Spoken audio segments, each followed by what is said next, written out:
Today is day 5. Today we are going to discuss the corrective maintenance. So first of all, let us define it. So the maintenance which is required when an item has failed or worn out to bring it back to working order, that would be called the corrective maintenance.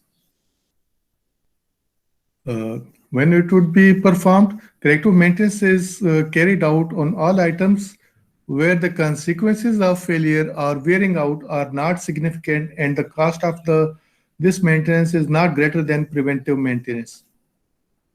तो इसका मतलब ये है कि हम मुकाबला करेंगे preventive maintenance में और करेक्टिव मेंटेनेंस में, और इनमें से जिसका खर्चा कम होगा हम उसकी तरफ जाएंगे। और दूसरा उसमें है कि जो हमारे प्लांट की परफॉर्मेंस है उस पर इसका ज़्यादा असर ना हो। Now there is a difference between corrective maintenance and run to failure maintenance. Run to failure में हम कुछ भी नहीं करते, उसको चलाते रहते हैं जब तक कि वो फेल ना हो। करेक्टिव मेंटेनेंस में we are performing the basics. हम जो इंस्पेक्शंस वगैरह हैं वो कर रहे होते हैं, बाकायदा ऑब्जर्व कर रहे होते हैं अपने इक्विपमेंट को, और इसके दौरान हमें पता चलता है कि कुछ खराबी आ रही है या हो गई है। तो दोनों में फर्क है। करेक्टिव मेंटेनेंस में हम मेंटेनेंस के लिए तैयार होते हैं। For the run to failure we are not ready for maintenance. तो ये थोड़ा दोनों में फर्क है। दोनों रिएक्टिव मेंटेनेंसेस हैं, यानी कुछ होने के बाद ही आप एक्शन लेते हैं। इट इंक्लूड्स रिपेयर्स, रिस्टोरेशन और रिप्लेसमेंट ऑफ इक्विपमेंट। तो करेक्टिव मेंटेनेंस में यानी सारी चीज़ें हो सकती हैं। हम रिपेयर करके लगा सकते हैं, रिस्टोरेशन कर सकते हैं, उसको बेहतर हालत में लेके आ सकते हैं, और रिप्लेसमेंट या उसको रिप्लेस करें, यानी तीनों पॉसिबिलिटीज हैं। ये चीज़ थोड़ा आगे आपको ज़्यादा क्लियर हो जाएगी। और हम ये कब करेंगे? The activities will be the result of regular inspection which identifies the failure in time for corrective maintenance to be planned and scheduled, then performed during routine maintenance shutdown. यानी हमारे पास हमारा वर्क फोर्स है, वो busy है, वो check कर रहा है, सो इंस्पेक्शंस हो रही हैं, they check and they foresee that there is a failure coming in few days or few hours. तो उसके बाद दे प्लान एंड शेड्यूल। लेकिन ये हर बार जरूरी नहीं है, समटाइम्स इमरजेंसी भी हो सकती है, तो डिपेंड करेगा। तो अगर हम पहले से इसको एंटिसिपेट कर लेते हैं तो उसके बाद फिर हम उसको प्लान कर सकते हैं और शेड्यूल कर सकते हैं। प्लानिंग और शेड्यूलिंग के बारे में आप लोगों ने पढ़ा हुआ है। तो करेक्टिव मेंटेनेंस हम क्यों करेंगे? It is a form of system maintenance which is performed after a fault or problem emerges in a system with the goal of restoring operability to the system. तो जो प्रिवेंटिव मेंटेनेंस है उसमें fault के आने का इंतज़ार हम नहीं करते, बल्कि पहले से इंडस्ट्रियल एवरेजेस के हिसाब से जो मुख्तलिफ पार्ट्स हैं उनके घंटे पूरे हो जाएं तो हम उनको चेंज कर देते हैं। करेक्टिव मेंटेनेंस में हम ऐसा नहीं करते, तो हम इंतज़ार करते हैं। तो इसमें एक तो एडवांटेज ये है कि हम जो भी पार्ट्स हैं उनकी जो पूरी लाइफ है वहाँ तक इसको इस्तेमाल कर लेते हैं। लेकिन नुकसान ये है कि जब फेलियर होगा तो स्टॉपेज भी होगा और आपकी प्रोडक्शन का, तो ये उसका साइड इफेक्ट है। तो छोटे जो हमारे प्रोडक्शन के फैसिलिटीज होंगी वहाँ पे हम इसको चला सकते हैं।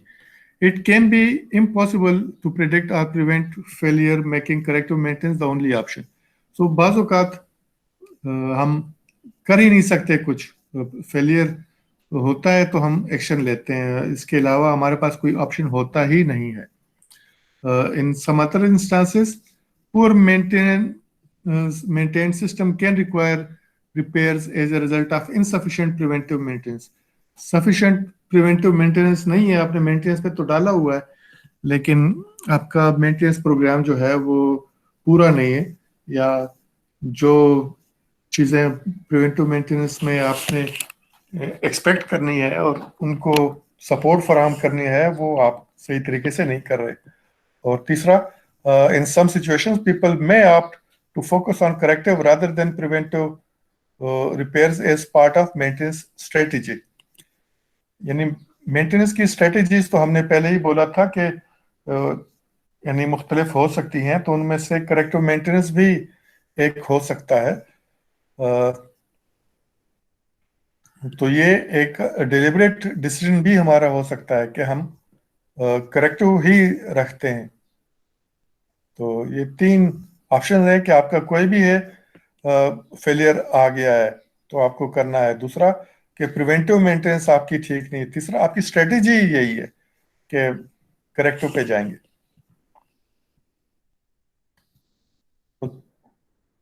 The process of corrective maintenance begins with failure and diagnostics of the failure to determine why the failure appeared. The diagnostic process can include physical inspection of the system, the use of diagnostic computers to evaluate the system, interviews with system users, and a number of other steps. ये computer वालों की field से ये हमने लिखा है. तो यानी फेलियर्स जो हैं उनको आप उसकी डायग्नोस्टिक करते हैं, उसको एनालाइज करते हैं कि क्यों हुआ. तो वो कई तरीके हो सकते हैं. फिजिकली आप इंस्पेक्ट करते हैं, या जो लोग इसको इस्तेमाल कर रहे हैं उनसे बात करते हैं, वो आपको कुछ फीडबैक देते हैं, या कंप्यूटर कोई डेटा सेव करता है और आप उस डेटा को यूज करके अंदाजा लगा सकते हैं कि फेलियर क्यों हुआ है. तो फिर आप उसके रेमेडियल स्टेप्स की तरफ जा सकते हैं. उसको फिर हम इम्प्रूवमेंट मेंटेनेंस कहते हैं. तो वो तो हमारा फील्ड फिलहाल नहीं है डिस्कशन का, लेकिन थोड़ा सा आपको इनसाइट मिल गया इससे. It is important to determine what cause the problem in order to take appropriate action, and to be aware that multiple failures of components or software may have occurred simultaneously. तो अगर आप काज को मालूम नहीं करेंगे और इसी तरह रिपेयर करेंगे और वो फिर फेल होगा, तो ये एक चेन प्रोसेस होगा. तो अच्छा ये है कि अगर कोई फेलियर हो जाए तो आप उसका काज मालूम करें और उस काज को दूर करने की कोशिश करें, ताकि आइंदा कोई रिपेयर, कोई फेलियर अगर हो तो वो इस वजह से ना हो. तो ये करेक्टिव मेंटेनेंस के उस प्रोसेस का एक हिस्सा है कि हम उसकी डायग्नोस्टिक्स करेंगे और उसकी काज को एनालाइज करेंगे कि क्यों हुआ है. The next step is replacement of damaged components or software. In some cases, the damage may be repairable either in situ or by removing the item in question and doing repairs off-site. तो या तो हम जो damage components है उसको उसी situation में जहाँ पे वो था रिपेयर करेंगे.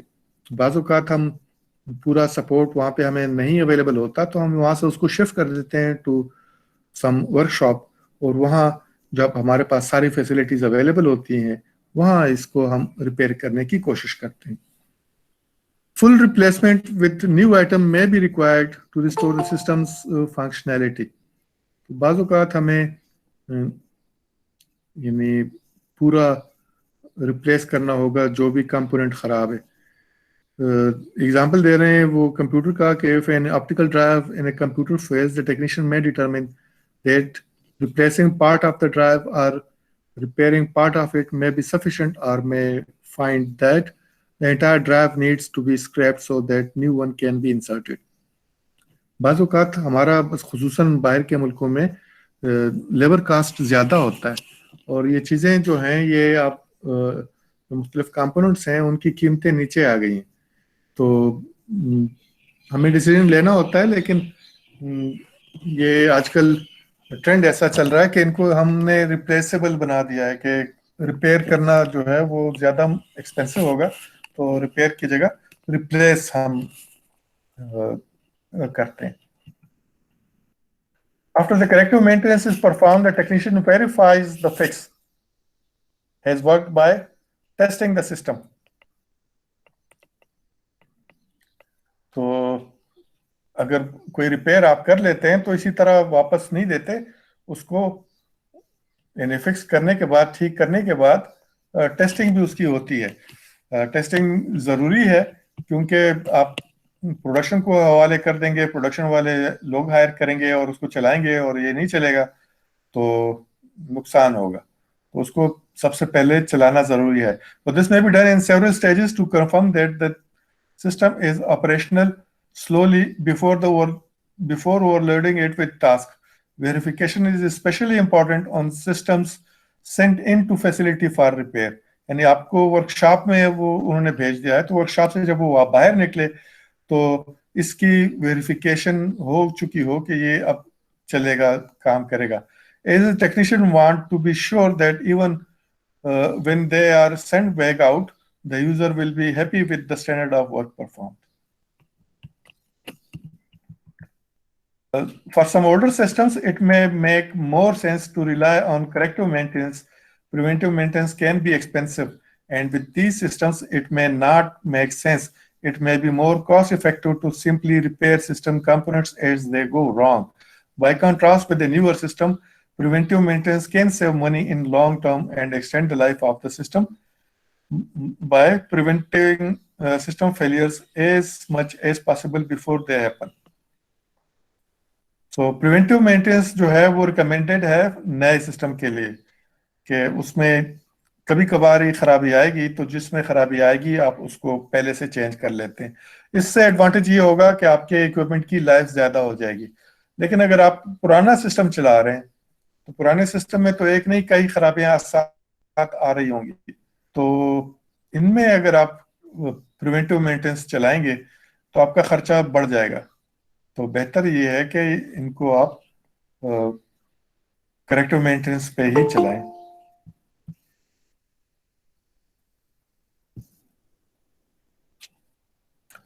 Next is types of corrective maintenance. Corrective maintenance जो है उनको हम कैटेगराइज करते हैं कि उसमें क्या क्या शामिल है. तो इसको हमने 5 कैटेगरीज में डिवाइड किया है: well repair, salvage, rebuild, overhaul, and servicing. So fail repair, the failed item is restored to its operational state. तो ये पहला है कि कोई चीज आपका प्लांट में खराब हो गई है तो आप उसको रिस्टोर कर लेते हैं, यानी सिर्फ जो चीज खराब है उसी चीज को आप रिपेयर करके वापस लगा देते हैं. तो दिस इज फेल रिपेयर. जो चीज खराब है सिर्फ उसी को आप रिपेयर करते हैं. Next is salvage. This element of corrective maintenance is concerned with disposal of non repairable materials and use of salvage materials from non-repairable equipment or items in the repair overhaul and rebuild programs. तो जो बाकी programmes हैं उनमें इनके parts इस्तेमाल हम कर सकते हैं. साल्वेज में यानी पूरा जो भी मशीनरी का पार्ट है वो पूरा रिपेयर नहीं हो सकता, वो रिस्टोर नहीं हो सकता, वो काम करने के काबिल नहीं रहा. लेकिन उसमें चंद चीजें ऐसी हैं जिनको हम दोबारा इस्तेमाल कर सकते हैं. तो वो चीजें हम उसमें से निकाल के जो बाकी करेक्टिव मेंटेनेंस के टाइप्स हैं उनमें हम उनको इस्तेमाल कर सकते हैं. उसमें यानी फेल रिपेयर है, रीबिल्ड है और जो आगे है ओवरऑल, तो उनमें हम इनको इस्तेमाल कर सकते हैं. तो ये है साल्वेज. साल्वेज का हम अगर गाड़ियों के इसमें मिसाल लें तो जो आपका शोभा बाजार है वो भरा हुआ है साल्वेज पार्ट से. यानी गाड़ी का एक्सीडेंट हो गया, बॉडी खराब हो गई है, इंजन ठीक है, इंजन वहां रख दिया. इंजन खराब हो गया, गाड़ी के बाकी पार्ट्स ठीक हैं, दरवाजे ठीक हैं, सीटें ठीक हैं, तो वो उसमें से निकाल के यहाँ रख दिया, बाकी हमने डिस्कार्ड कर दिया. तो ये है साल्वेज. तो साल्वेज की हमारी पाकिस्तान में पूरी इंडस्ट्री है. ये सिर्फ गाड़ियों के लिए नहीं है, तो बाकी इंडस्ट्रीज के लिए भी है.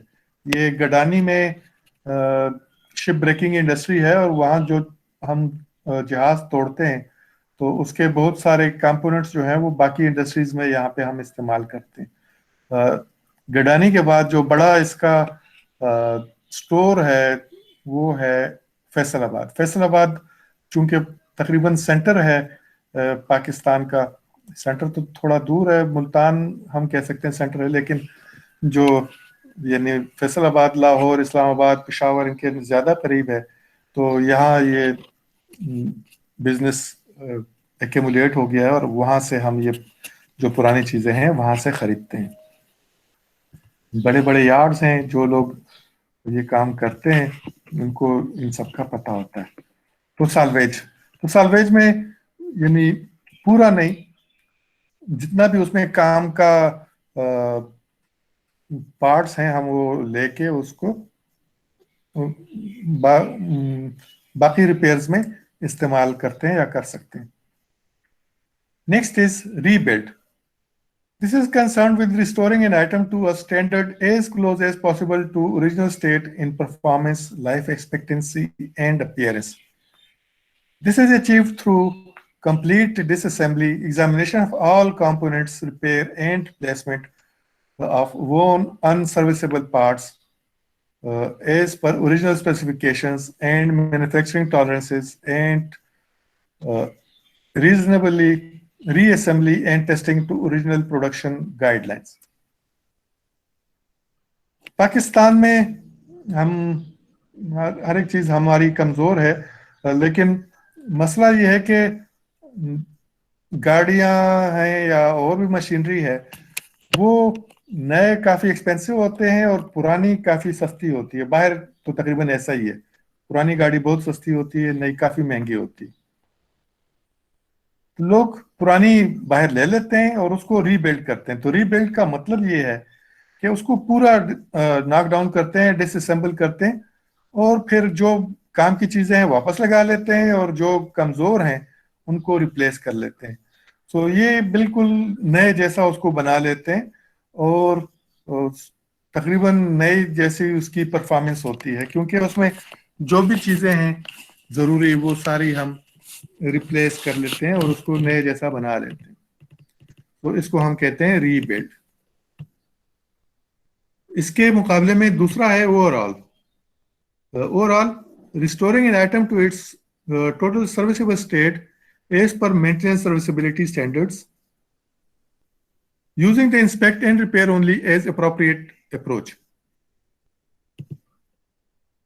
इसमें हम यानी इंस्पेक्ट कर लेते हैं, उसमें देख लेते हैं कि मसला कहाँ पे है।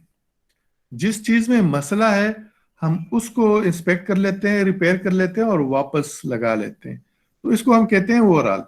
यानी सारे का सारा हम नहीं करते, जहां पे हमें कमजोरी नजर आ रही है उसको हम ठीक करते हैं, तो वो हो जाता है overall.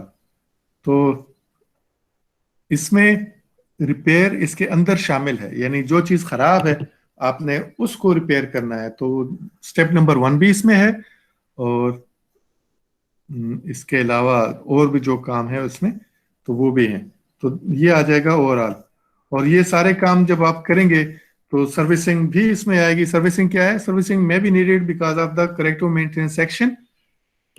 For example, engine repair can lead to crankcase refill, यानी आपने उसमें मोबाइल ऑयल डालना है।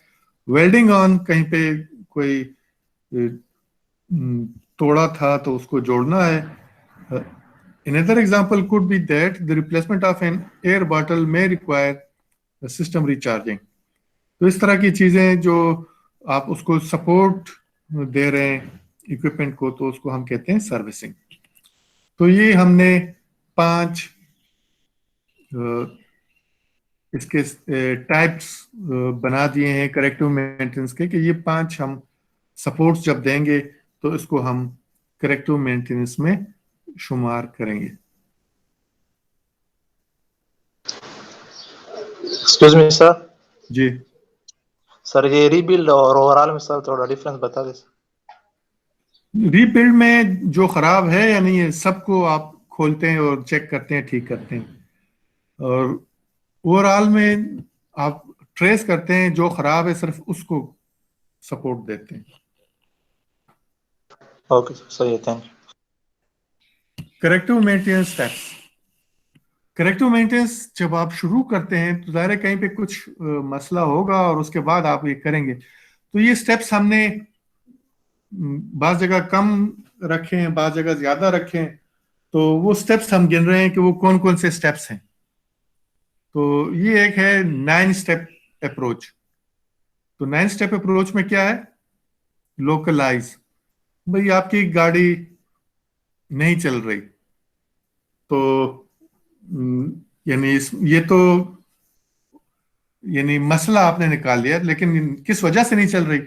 आप सल्फ लगा रहे हैं, सल्फ हो रहा है लेकिन बहुत कमजोर हो रहा है, तो इसका मतलब ये कि बैटरी खराब है।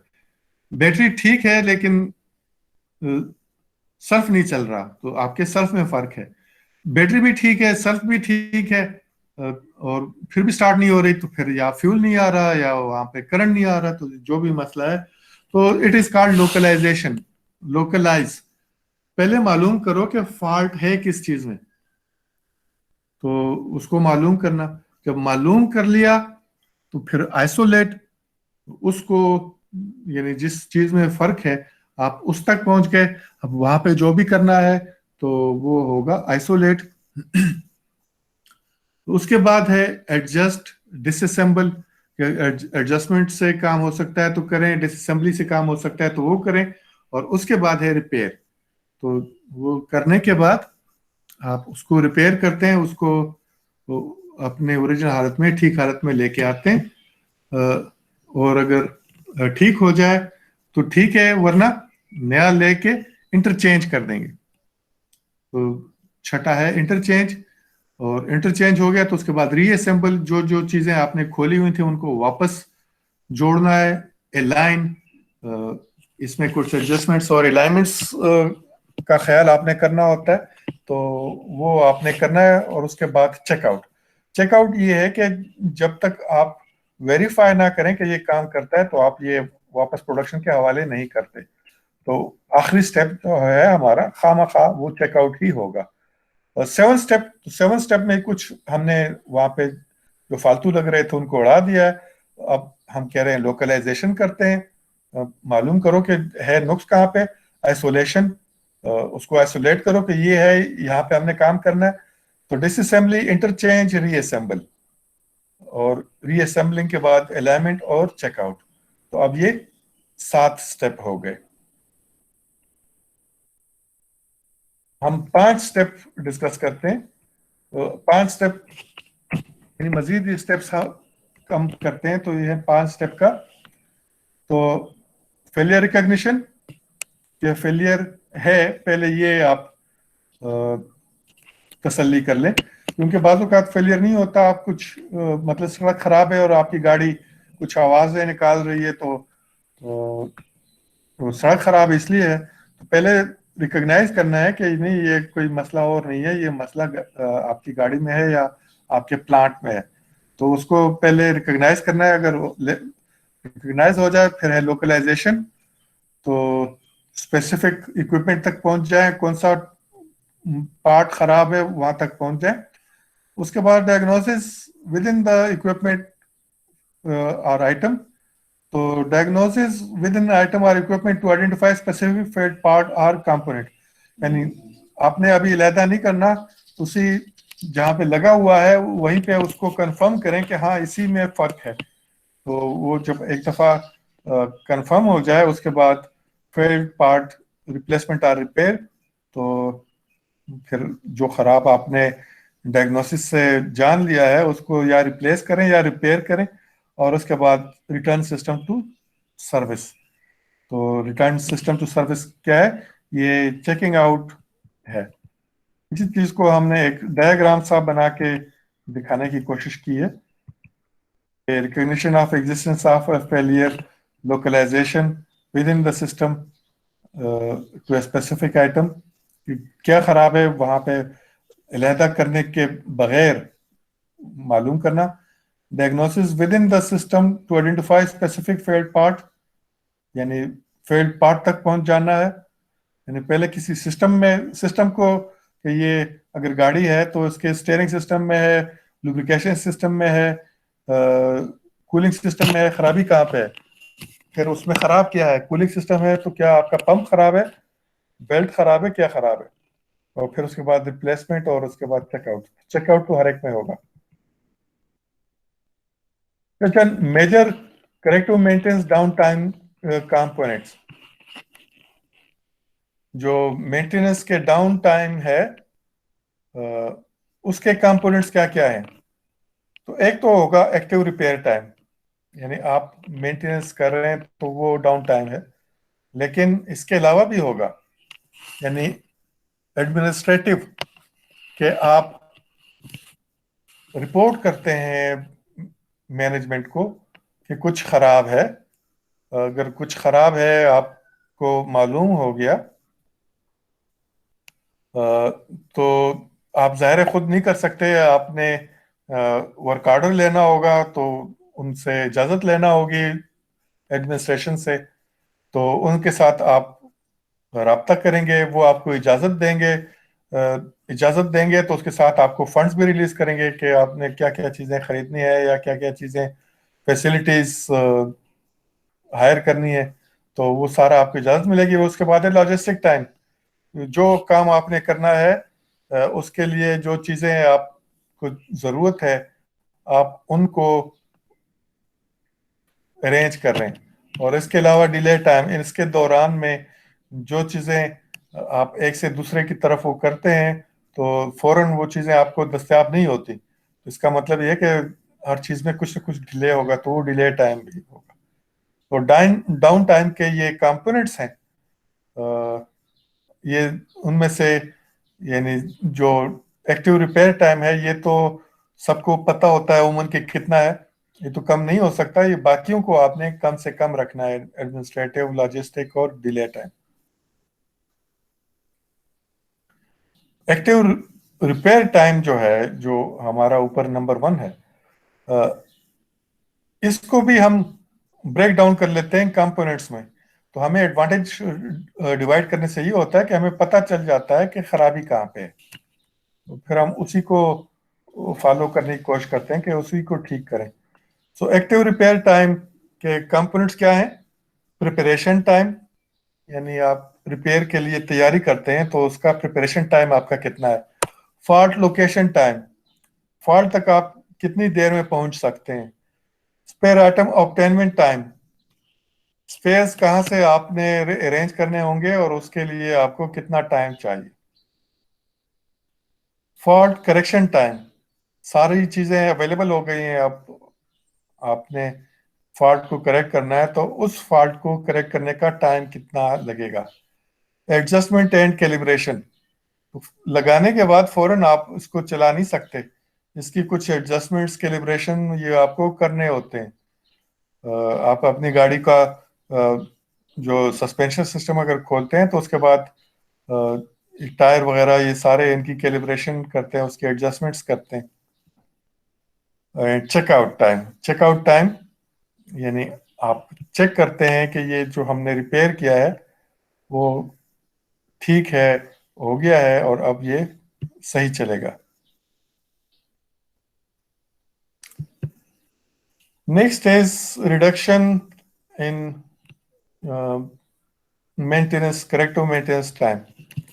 तो वो कैसे हम कर सकते हैं, ये टाइम जो हमारा लगेगा उसको मिनिमम पे हम कैसे लेके आ सकते हैं, तो उसके लिए स्ट्रेटजीज हम डिस्कस करते हैं। So reduction in corrective maintenance time is useful to improve maintenance effectiveness. Some strategies for reducing the system level corrective maintenance time are as follows. Number 1, efficiency in recognition, location, and isolation. आप maintenance कर रहे हैं तो आपको कैसे यानी जल्द पता चल जाए कि खराबी आने वाली है, किस चीज में खराबी है, और यानी किस कंपोनेंट में, और उसके फिर किस पार्ट में खराबी है। तो ये सारा अगर हम जल्दी कर सकते हैं तो हमारा काम जल्दी शुरू हो जाएगा और फिर जाहिर है जल्दी खत्म भी हो जाएगा. So past experience indicates that an electronic equipment fault isolation and location consumes the most time within the corrective maintenance activity. तो हमें ये पता है कि अगर इलेक्ट्रॉनिक्स के कुछ पार्ट्स हैं तो उनमें फॉल्ट को मालूम करना, लोकेशन और आइसोलेशन, ये काफी टाइम लेता है. उसका रिपेयर इतना टाइम नहीं लेता. उसके मुकाबले में जो मैकेनिकल पार्ट्स या इक्विपमेंट हैं उनका यानी लोकेशन एंड आइसोलेशन आसान होता है, उसका परफॉर्म करना मुश्किल होता है. So in case of mechanical items, often the largest contributor to repair time is factors such as well-designed fault indicators. तो fault indicators हमें लगाना पड़ते हैं कि कहाँ पे है fault. तो वो कुछ गेजेस भी हो सकती हैं, वो कुछ मीटर्स भी हो सकते हैं जो कि हम लगाते हैं और उनसे हमें अंदाजा होता है.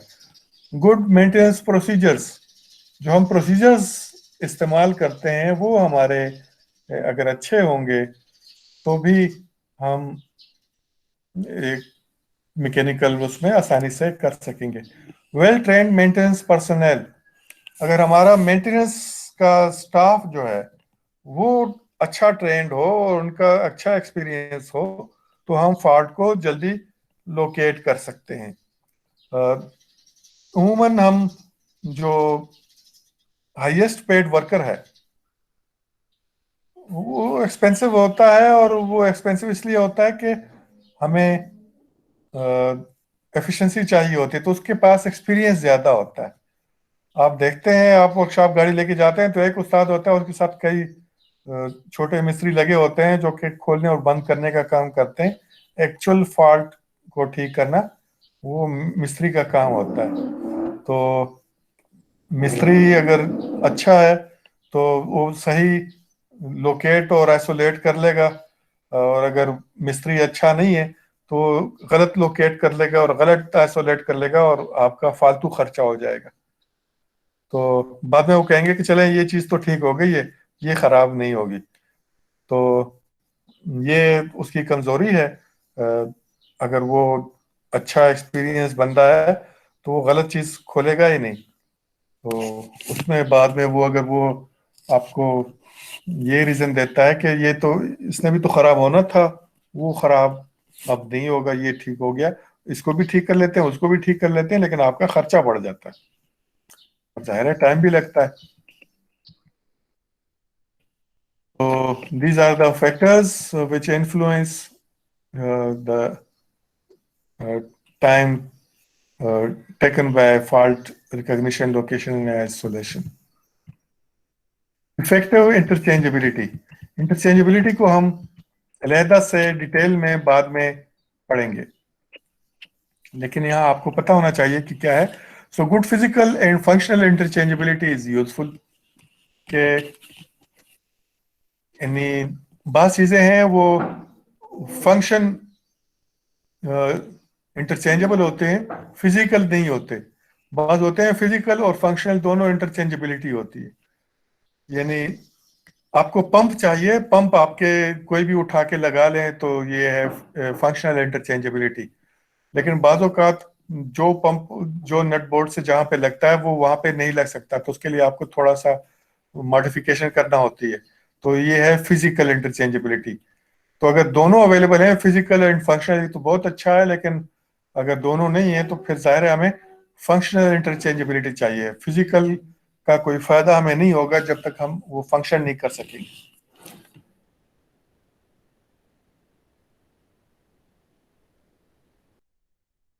Maintenance time, maintenance downtime and creating a positive impact on spares and inventory needs.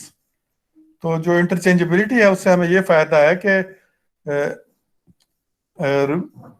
जो पार्ट्स रिमूवल है वो हम आसानी से कर सकते हैं, डाउन टाइम कम हो जाएगा और पॉजिटिव इम्पैक्ट होगा स्पेयर इन्वेंट्री पे.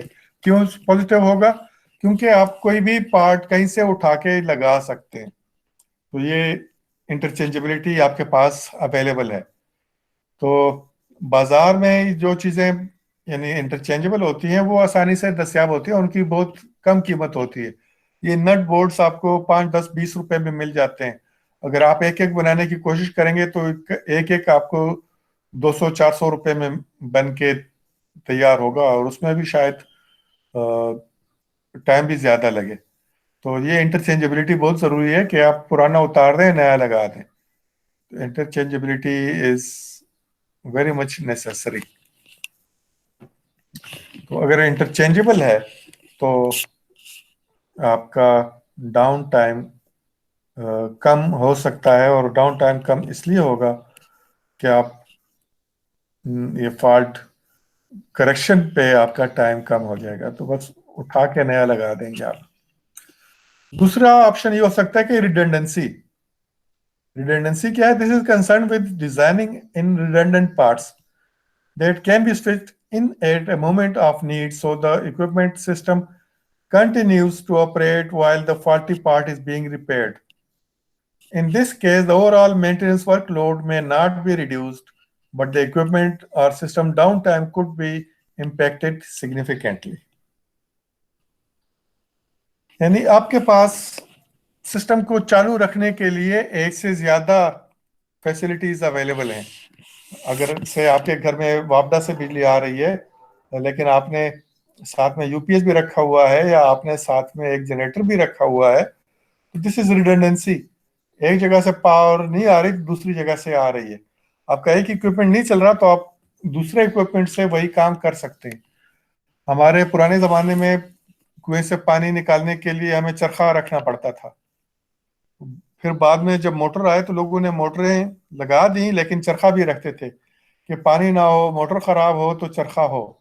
अब जो है कोई चरखा नहीं रखता, बल्कि वेल की जगह ट्यूबवेल आ गए, तो आसानियां ज्यादा बढ़ गई।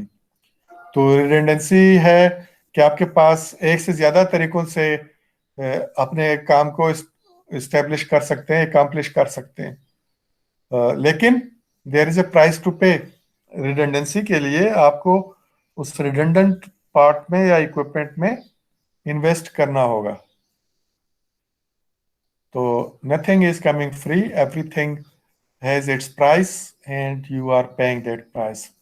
तो रिडेंडेंसी रखने के लिए आपको मजीद खर्चा करना होगा।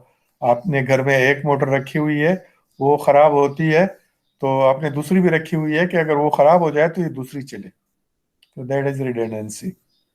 तो इसका मतलब ये कि एक मोटर अगर 5,000 में आती है तो आपने 5 नहीं 10,000 का खर्चा किया हुआ है। Next is effective accessibility.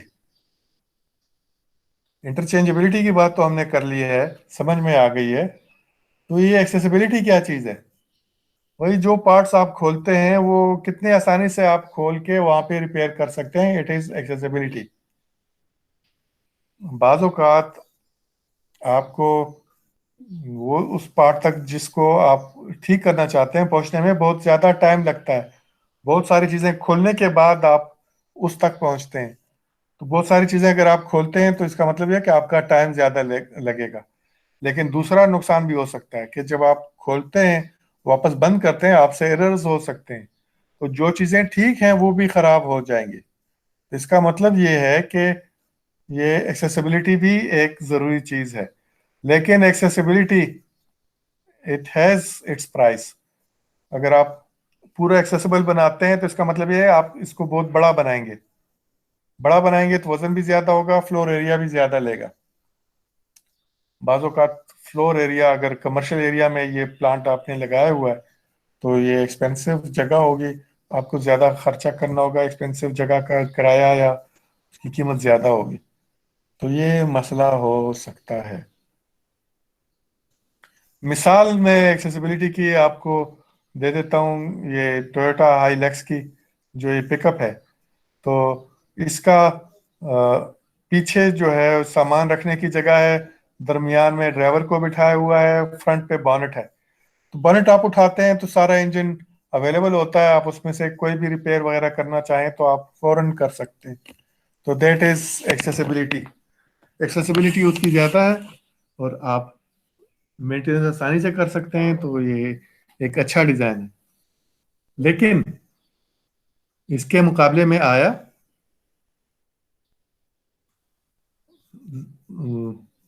जबरदस्त है, क्या नाम है उसका, शेजोर। शेजोर, तो शेजोर ने क्या किया, ड्राइवर को बिठा दिया इंजन के ऊपर, उसका कंपार्टमेंट इंजन के ऊपर कर दिया है, और जो लगेज कैरिंग एरिया है उसको बढ़ा दिया। अब जो है, अगर आपने कोई मेंटेनेंस करनी है, तो जो ड्राइवर केबिन है उसको आप उठाते हैं, उसको यानी वो ऊपर चला जाता है तरीके से, और उसके नीचे आपको इंजन अवेलेबल हो जाता है और आप काम करते हैं। तो लिमिटेड एक्सेसिबिलिटी आपको मिल जाती है। अगर आपका काम इसके बावजूद भी नहीं हो सकता, तो फिर आपको वो केबन वहां से उतारना होता है। तो ये है कंप्रोमाइज, कि आपने कंप्रोमाइज किया है कि आपका लगेज एरिया ज्यादा हो जाए, तो आपने एक्सेसिबिलिटी पे कंप्रोमाइज कर दिया है। अब ये भी डिबेटेबल है, यानी नई गाड़ी का तकरीबन 1 लाख किलोमीटर तो होता ही है उसका वारंटी, कि ये खराब ही नहीं होगा। तो जब खराब नहीं होगा, तो आपको एक्सेसिबिलिटी की जरूरत ही क्या है। और पुराना है तो फिर एक्सेसिबिलिटी की जरूरत है। तो आप यानी इनमें करेंगे कंप्रोमाइज, कि आपको एक्सेसिबिलिटी ज्यादा चाहिए या आपको ज्यादा लगेज लेके जाना चाहिए। तो लगेज आप ज्यादातर लेके जा रहे होंगे, एक दफा आप मेंटेनेंस कर लेते हैं तो कई हफ्तों तक, महीनों तक आपको फिर नहीं करना पड़ती। तो यहाँ पे हमें एक्सेसिबिलिटी की जरूरत ज्यादा है। एक्सेसिबिलिटी भी हमारा अलग चैप्टर होगा, पूरा उसको डिस्कस करेंगे। Next is human factor consideration, यानी आपने मेंटेनेंस करानी है इंसानों से, तो वो इंसान जिसने मेंटेनेंस करनी है वो आसानी से वहां तक पहुंच भी जाए, और वो उनको हैंडल भी कर सके। तो ये ख्याल आपने करना है। सो attention should be paid to human factor during design in areas such as readability of instructions, size, shape, and weight or of components, selection and replacement of dials and indicators, size and placement of access gates, and reliability, readability, and information processing aids can help reduce corrective maintenance time significantly. ये बड़े plants में आपने देखा होगा कि बहुत जगह उन्होंने सीढ़ियां लगाई होती हैं, प्लेटफॉर्म्स बनाए होते हैं, और वर्कर्स जो है उनको यूज करते हैं। तो ये सारा इसलिए है कि वक्त बचाना है। अगर आप एक सीढ़ी रखी हुई है, जहां जरूरत है आप वहां लगाते हैं, वहां काम करते हैं, वहां रीडिंग लेते हैं, और उसके बाद उसको हटा के दूसरी जगह लगाते हैं, तो आपका टाइम लगता है। दूसरा, साइज। आप जो चीजें इधर उधर करनी है उनका साइज क्या है, क्या वो आसानी से गिरफ्त में आ सकती हैं। शेप, उन पे कोई होल्ड करने का की जगह है। वेट, क्या उसका वेट इतना है कि कोई आदमी आसानी से उसको उठा सके, या उसको चंद आदमी उठा सके, या उसको फोर्क लिफ्टर उठा सके। तो किस चीज के लिए आपने उसमें ये डिजाइन किया है। तो ये डिजाइन स्टेज पे है। जब कोई प्लांट डिजाइन कर रहा है तो वो इन चीजों का ख्याल रखता है कि इस चीज को उठाने के लिए एक आदमी काफी है, इसके लिए हमें दो या चार चाहिए, इसके लिए हमें चेन पुली चाहिए, इसके लिए फोर्कलिफ्टर चाहिए। तो उन चीजों का हमें फिर बंदोबस्त करना होता है, और यही प्लानिंग में आता है कि जब आप प्लान करते हैं तो जो जो चीजें जरूरत है उनका आप बंदोबस्त करते हैं। Selection and placement of dials and indicators. तो मेंटेनेंस की जरूरत है वो मालूम करने के लिए हमें कुछ गेजेस लगाना पड़ती हैं, कुछ डायल्स लगाने होते हैं। तो वो कहाँ पे हैं, किस साइज में हैं, हम आसानी से उनसे रीडिंग ले सकते हैं या नहीं ले सकते। और बाज़ औक़ात प्लेसमेंट ऑफ एक्सेस गेट्स, के आप कोई डोर है उसको ओपन करते हैं, उसके बाद आपकी रसाई वहां तक होती है। तो वो डोर ओपन कैसे होता है, नट स्क्रू से लगा होता है कि हिंजेस से लगा हुआ है, कैसे लगा हुआ है। तो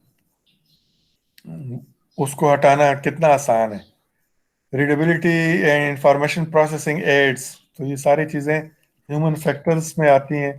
तो जब आप प्लांट डिज़ाइन करेंगे तो उसमें इन चीज़ों का ख्याल रखना है। आपने बना लिया और उसके बाद आपको पता नहीं है कि ये इसको हैंडल कैसे करना है, तो वो ठीक नहीं है। उसको हैंडल कैसे करना है ये डिज़ाइन स्टेज पे ही हमको फाइनल करना होता है। हमारा last topic that is disadvantages of corrective maintenance.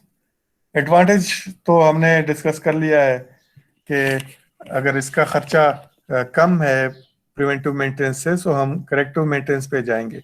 बाज़ औक़ात हम मेंटेनेंस कर रहे होते हैं, प्रिवेंटिव मेंटेनेंस भी कर रहे होते हैं, लेकिन इसके बावजूद फेलियर हो जाता है, तो वो करेक्टिव मेंटेनेंस में आता है। तो है, अब डिसएडवांटेजेस देख लेते हैं। सो breakdown generally occurs at inappropriate time, leading to poor and hurried maintenance.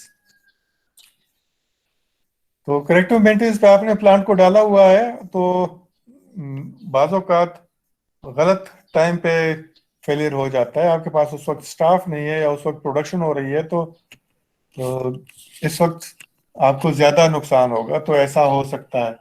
Excessive delay in production and reduction reduces output. Production में डिले आएगा और आउटपुट आपका कम होगा, तो जाहिर है हम ये नहीं चाहते, तो ये भी हमारा नुकसान है। फास्टर प्लांट डिटीरियोरेशन, यानी आपका प्लांट जो है उसकी लाइफ कम हो जाती है, क्योंकि एक चीज खराब होती है वो अपने साथ दूसरी चीजें भी खराब करता रहता है। डिग्रेडेशन तेज होती है जो प्लांट करेक्टिव मेंटेनेंस पे होता है, तो इसलिए प्लांट की आपकी लाइफ कम हो जाएगी। Increase chance of accidents and less safety for both workers and machines. Failure होगा तो बाज़ औक़ात वो फेलियर खतरनाक भी हो सकता है। वहां से कोई चीज टूट सकती है, वो उड़ सकती है, किसी को लग सकती है, कोई खतरनाक गैस लीकेज हो सकता है, कोई करंट लीकेज हो सकता है, और उससे वर्कर्स को नुकसान हो सकता है, मशीनों को और को नुकसान हो सकता है, उसी मशीन को भी नुकसान का खतरा हो सकता है। सो खतरनाक है करेक्टिव। मोर स्पाइल्ड मटीरियल्स, आपके जो पार्ट्स हैं वो भी खराब हो जाते हैं, काम के नहीं रहते, वो और पार्ट्स को भी खराब करता है, और इसके अलावा आपके जो रॉ मटेरियल है जो आप प्रोडक्शन कर रहे हैं वो भी खराब होता है। तो काफी सारी चीजें इसके साथ खराब हो सकती हैं। डायरेक्ट लॉस ऑफ प्रॉफिट, जब आप काम नहीं कर रहे और खर्चे कर रहे हैं तो ज़ाहिर लॉस है प्रॉफिट का। तो 6 तो हमने कर लिए हैं। बाज़ औक़ात एक इसमें है कि आप करेक्टिव मेंटेनेंस पे जा ही नहीं सकते, वो है can not be applied for equipment regulated by statutory provisions such as cranes, lifts and होइस्ट्स।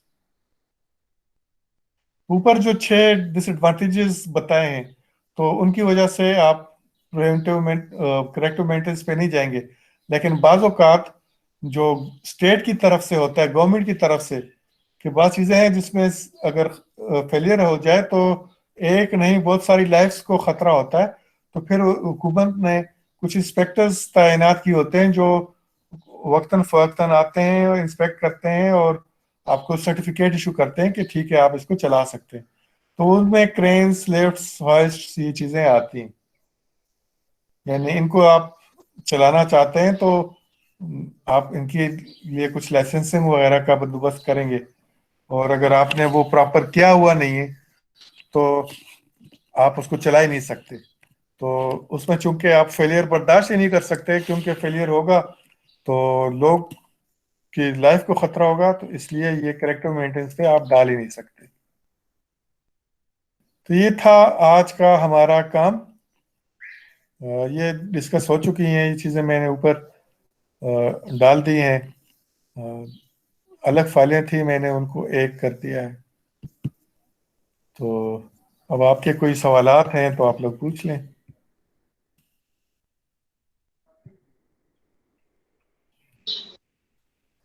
Sir ये ह्यूमन फैक्टर के बाद कंसिडरेशन, सर इसमें एक प्लांट को डिजाइन करेंगे तो उस एरियाज में वो हम देखेंगे ना कि हमारे वर्कर के लिए कितना टाइम ज़ाया ना हो, मतलब कि जल्दी एक्सेसिबल हो, इको में तरफ या और कोई काम हो।